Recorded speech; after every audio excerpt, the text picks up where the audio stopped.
विलास घुले हत्या प्रकरणाविषयी आज बीडच्या केज तालुक्यामध्ये मोर्चा निघणार आहे। या मोर्चामध्ये कोणकोणते नेते मंडळी सहभागी होणार आहेत, कशा पद्धतीने हा मोर्चा निघणार आहे, ह्या विषयीची सविस्तर माहिती जी आहे ती आपण ह्या पुढील व्हिडिओच्या माध्यमातून घेऊया। तर नमस्कार मंडळी, 20 जुलै रोजी केजच्या टाकळी येथील हॉटेल व्यावसायिक असलेला विलास घुले ह्याची चाकू भोगसून हत्या करण्यात आली।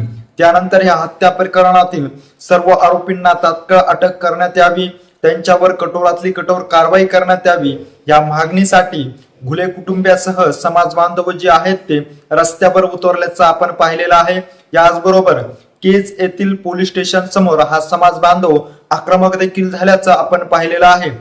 इतकंच नाही तर या हत्या प्रकरणाला एक वेगळं वळण मिळाल्याचं देखील आपण पाहिलेलं असून या हत्या प्रकरणामुळे राजकीय वातावरण देखील बीड जिल्ह्यातलं सध्या चांगलंच तापलेलं आहे। बीड जिल्ह्याचे खासदार असलेले बजरंग सोनवणे यांचे सुपुत्र सौरव सोनवणे याच्यावर कायदेशीररित्या कारवाई करण्यात यावी अशी मागणी जी आहे ती आता घुले कुटुंबियासह समाज बांधवातून केली जात आहे। मोकोका कायद्याअंतर्गत रितसर सौरव सोनवणे यांच्यावर कारवाई करण्यात यावी ह्या मागणीसाठी घुले कुटुंबियांनी टाकळी येथील पाण्याच्या टाकीवर चढून आंदोलन देखील केल्याचं आपण पाहिलेलं आहे। परंतु प्रशासनाने ह्या आंदोलनाची गांभीर्याने दखल न घेतल्यामुळे आज बीडच्या केज तालुक्यामध्ये मोर्चा निघणार आहे। या मोर्चामध्ये विलास घुले यांच्या कुटुंबियासह नातेवाईक देखील सहभागी होणार असून समाज बांधव जो आहे तो हजारोच्या संख्येने आज केज शहरामध्ये आपल्याला रस्त्यावर उतरताना पाहण्यास मिळणार आहे। या विषयीची महत्वाची प्रतिक्रिया देताना विलास घुले यांचे बंधू रमेश घुले यांनी सांगितलेलं आहे की आम्ही ज्या पद्धतीने प्रशासनाकडे मागण्या केलेल्या होत्या त्या पद्धतीने कुठलीही कारवाई होत नसल्यामुळे आजचा जो मोर्चा आहे तो काढण्यात येणार असल्याचं त्यांनी सांगितलेलं आहे।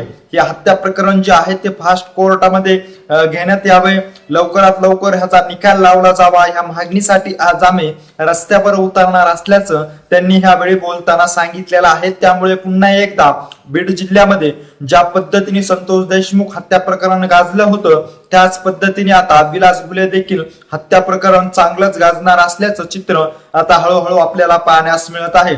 संतोष देशमुख हत्या प्रकरणामध्ये संतोष देशमुख यांच्या कुटुंबियाला न्याय मिळावा या मागणीसाठी बीड जिल्ह्यातील खासदार बजरंग सोनवणे असतील, माजलगाव मतदारसंघाचे आमदार प्रकाश सोळंके असतील, तसंच आष्टी मतदारसंघाचे आमदार सुरेश धस असतील व बीड मतदारसंघाचे आमदार संदीप क्षीरसागर असतील, याचबरोबर मनोज जरांगे पाटील हे रस्त्यावर उतरून त्यांनी या हत्या प्रकरणातील सर्व आरोपींना अटक करून मोकोका कायद्याअंतर्गत त्यांच्यावर रितसर कारवाई करण्यासाठी भाग पाडलं होतं। अगदी त्याच पद्धतीने आता विलास घुले हत्या प्रकरणामध्ये खासदार बजरंग सोनवणे यांच्या सुपुत्राला सह आरोपी करून मोकोका कायद्याअंतर्गत सर्व आरोपीवर कठोरातली कठोर कारवाई करण्यात यावी यासाठी आज समाज बांधव जो आहे तो रस्त्यावर उतरणार असल्याचं आपल्याला पाहण्यास मिळत आहे।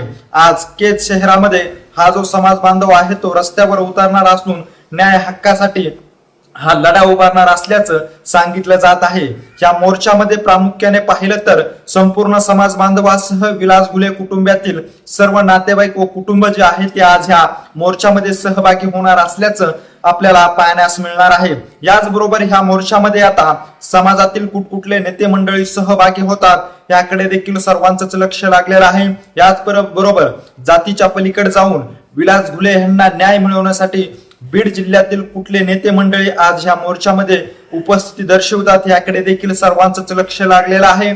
या मोर्चाच्या निमित्ताने आता विलास घुले हत्या प्रकरणाला कशा पद्धतीने एक राजकीय वळण मिळतंय आणि ह्याच बरोबर दबावापोटी पुन्हा एकदा खासदार बजरंग सोनवणे यांचे सुपुत्र सौरव सोनवणेवर रितसर कारवाई होते का जर ह्याचा पुरावा कुठंच लागत नसूनही त्यांच्यावर कारवाईचा बडगा उगारला जातो का हे देखील पाहणं आता तितकंच महत्वाचं ठरणार आहे। त्यामुळे आता विलास घुले हत्या प्रकरण जे आहे अगदी संतोष देशमुख हत्या प्रकरणासारखंच गाजणार असल्याचं सांगितलं जात आहे।